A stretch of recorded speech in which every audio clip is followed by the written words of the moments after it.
So we're pretty much wrapping up 2021 at this point. I mean, we have a couple weeks left, but a lot of different developers, publishers, they're all starting to go on their holiday break, and most stuff is pretty much out for the year. So naturally, a lot of us are going to start looking forward into 2022 and what that year is going to hold for video games overall. I think what I'm going to do is go over each individual system in different videos, that being the Switch, the PlayStation 5, and the Xbox Series X, and a look towards each one's year coming up here. Today, though, we are going to start with the Switch and why I do believe 2022 is going to continue to surprise people when it comes to the hybrid system. Guys, if you enjoy these videos, make sure that like button helps out a ton. And if you're new here to the SpawnWave channel, make sure you subscribe down below and ring that notification bell so you can keep up to date with all of the uploads here on the channel. So I have three different categories to go over with Nintendo in 2022. I have games, Nintendo Switch Online, and then hardware. I mean, hardware comes up every time, every year, right? We talk about a Switch Pro or something. So figure I might as well get that out of the way now before we even get into 2022. But let's start with the games. I had talked about previously, 2022 is going to be a massive year for gaming overall because a lot of games did get delayed out of 2021 into 2022, and it's become very crowded. We're still trying to figure out where a lot of these games are going to land, as most of them don't have solid release dates at this time. But to me, it looks like we're in a very jam-packed year. Some of them will, of course, get delayed further, but I think this is going to be one of the biggest years in gaming. And looking up and down the list for the Switch currently as to what we believe, I'll say, is coming out next year, and then potentially what Nintendo could announce, it's going to be something else. Let's start here, though. I made a list of some of the games to look forward to. Pokemon Legends Arceus, that's, of course, out January 28th, so we're a little over a month away from that, and it's some of the trailers, I will say, look really good, and then at times visually it looks pretty rough, but I just like the idea of Game Freak trying something new with the Pokemon series, so I'm willing to give the game a chance and see if it pulls me back in heavily to the Pokemon universe. I've been playing through Brilliant Diamond on and off, and it is one of those games where you just feel like you're hitting the A button a lot. And that's kind of the game for you to go through it. Triangle Strategy, really looking forward to this one. March 4th. I love the look of it. I like the idea of them leaning into the strategy RPG similar to like Final Fantasy Tactics. So completely on board. We've had a demo. I like that too. They got feedback, and based on what they did with Octopath Traveler, they should take that feedback well and hopefully apply a lot of that stuff to the final version of the game. Advance Wars Reboot Camp, that got delayed actually out of 2021 into 2022, that being April 8th. We have Chocobo GP and Dot Hack GU Last Recode, both landing on March 10th. Persona 4 Arena Ultimax, March 17th. And then we have Test Drive Unlimited Solar Crown. That has a release date for September 22nd, which it was very odd to get a release date so far out, but I mean, we've seen that before, I guess. It was just an interesting decision there. Sea of Stars, which was shown off most recently in that Direct Indie World, which looks awesome.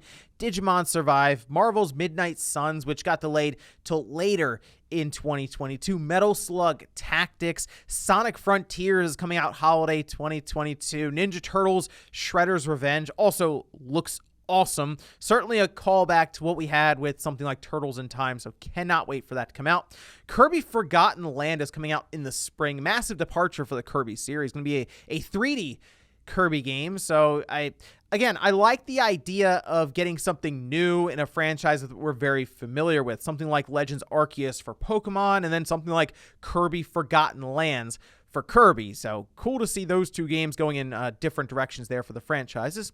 Monster Hunter Rise Sunbreak, that's going to be the full expansion for the game in the summer. Splatoon 3 was already revealed a couple of times now, actually, but still waiting to hear more about exactly when we can dive into that one.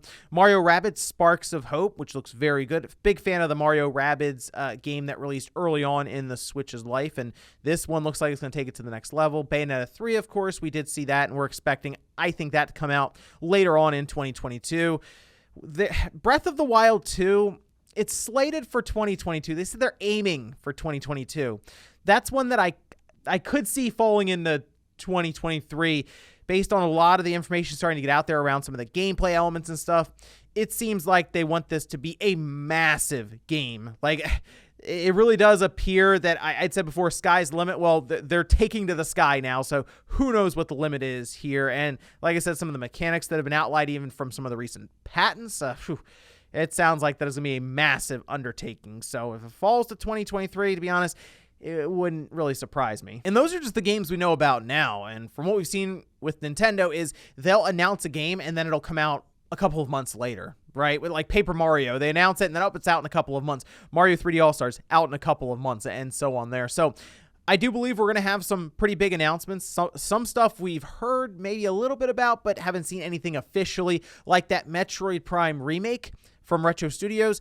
I think that is going to come out next year in 2022. And I think that'll be one of those situations where it gets announced and then it's out in like 2 or 3 months. So that'll be pretty cool just to kind of keep the momentum going for Metroid, with Dread scoring really well, being in the conversation for Game of the Year, and then Prime 4 hopefully coming up in the next few years. I do wonder if that is even going to be a game that ends up on this current Switch. Sounds like that could end up being a pretty long-term development project, and yeah, it could end up being even a launch title for the next-gen Switch. Maybe it's cross-gen. Also, there were a lot of talks around a Fire Emblem game, a new one, whether it's a remake of an older Fire Emblem or just a brand new one there. I would actually kind of expect that, since Nintendo seems to be very heavily invested in the Fire Emblem series now. And then we have to remember, at the end of 2022, we're kind of expecting the next big mainline Pokemon game. I know it sounds weird because we had Brilliant Diamond, Shining Pearl, Legends Arceus is out next month, but I believe the schedule would place the next Pokemon game, mainline Pokemon game, that would be coming after Sword and Shield, which released 2019, at the end of 2022.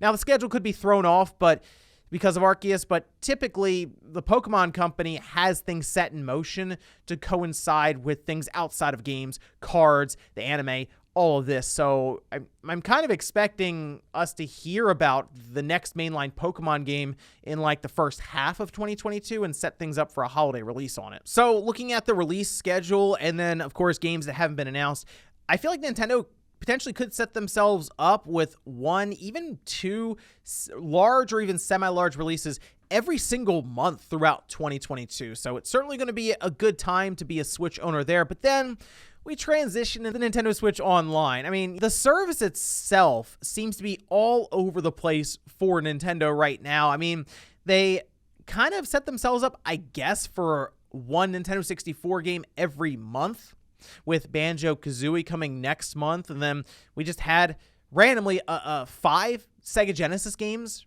released. So that's the one thing here, is there's no rhyme or reason, no schedule really set up for this, as opposed to PlayStation and Xbox, where you typically know every month you're going to have at least some sort of announcement around Games with Gold or PlayStation Plus. You sort of know when they're going to make the announcement and then when they will be releasing these games. So I think I'd like to see Nintendo get on some sort of schedule like that for their Switch Online service. They have Nintendo, Super Nintendo, Nintendo 64, and Sega Genesis available now.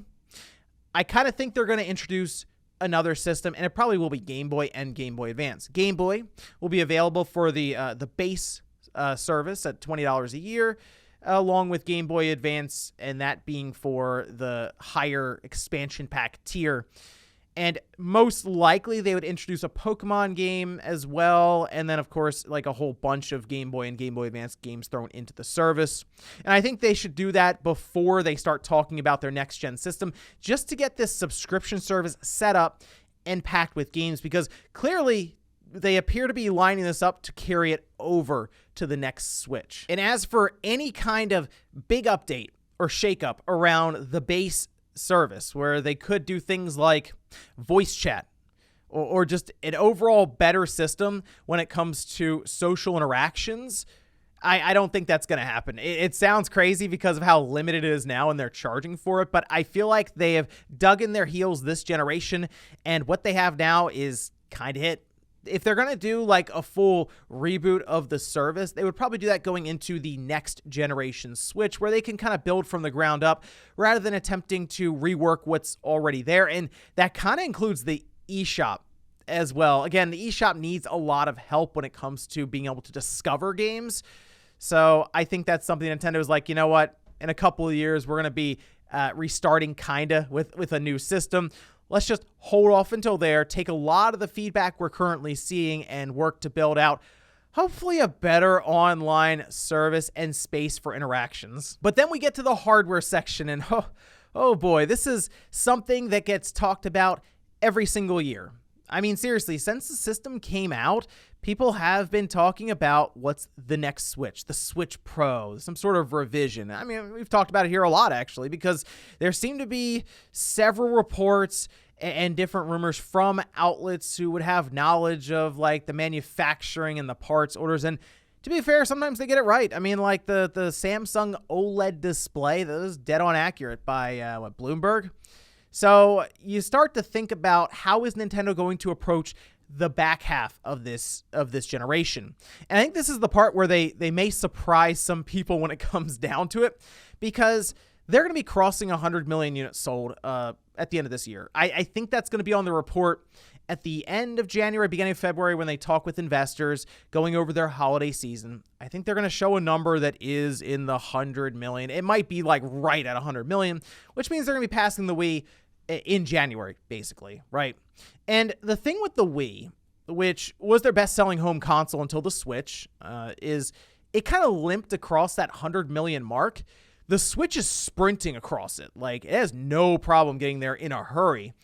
And to me, the Wii kind of fell off after year 5, I believe, year 4.5, basically. Had a massive run-up and spike in the first half of its sales life. But then later on, it just started to slowly teeter out. And of course, Nintendo started to make room for the Wii U. Completely different for the Switch. It continues to grow year over year. And they're actually to the problem where they're having a hard time keeping this thing in stock. And that's mostly because of the shortage around the chips, the supply chain issues, all of these different things. We just talked about Final Fantasy having a hard time, Final Fantasy 14, locating servers just to run their game because of how popular it's become. And it's pretty clear, looking at Sony and Microsoft, who are having really every single issue you could imagine just getting these PS5 and Xbox Series consoles into stores, that Nintendo might have a hard time launching a brand new Switch within reason in the next 2 years. So how would they go about this? Well, they might just look to lengthen the current Switch's life. And yes, that could be through a revision, but probably not a revision that people are envisioning right now. I mean, a lot of people saw the Switch OLED and immediately thought that was a 4K Switch, and it's not. I think Nintendo could work towards doing a 4K upscaled Switch that doesn't need to make a massive jump in hardware to kind of bridge the gap, especially with what they're dealing with now. But it would still come down to most likely NVIDIA having to work out some sort of chip with Nintendo.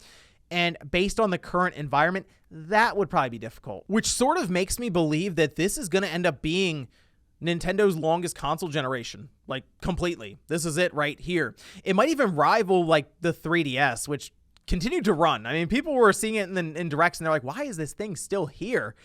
Well, I think the Switch is going to have that effect 2 or 3 years from now, actually. And the way Nintendo could go about it is figuring out a way to at least just get this thing upscaled to 4K, put that on the box. Marketing will do the rest from there, just convincing people they need this new Switch. The OLED model would probably stick around alongside of the Switch Lite.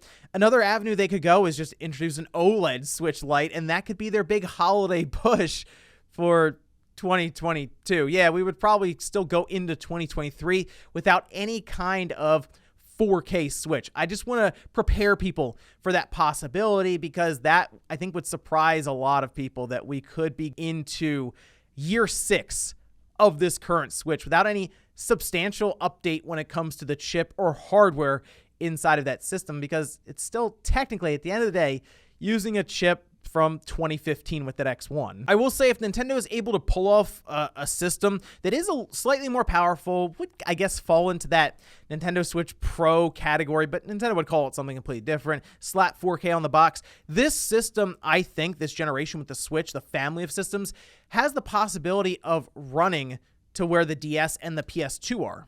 150 or so million units. I believe that is very possible based on the current demand they're facing and how Nintendo has shockingly navigated this very well. I mean, really, Nintendo has at times messed things up. Like I said, the Wii, they probably could have extended that life, and they did not. They jumped to the Wii U, and that wasn't great. So I think at this point, they are becoming more conservative with the Switch when it comes to development, maybe of a new platform.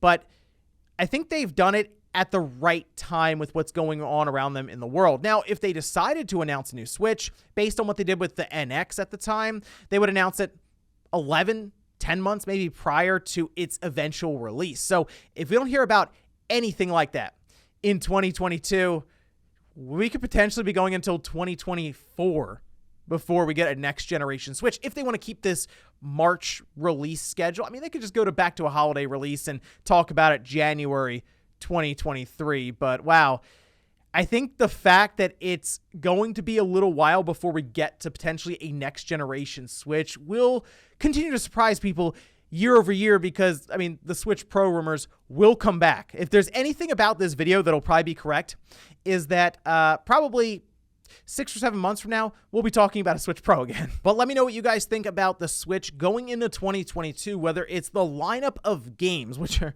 quite a few, the Switch Online and what you hope to see from that, and then potentially new hardware from Nintendo. Which direction do you think they're going, or do you think they'll just do nothing when it comes to new hardware and ride with what they have now? Thanks guys for watching, and I'll see you next time.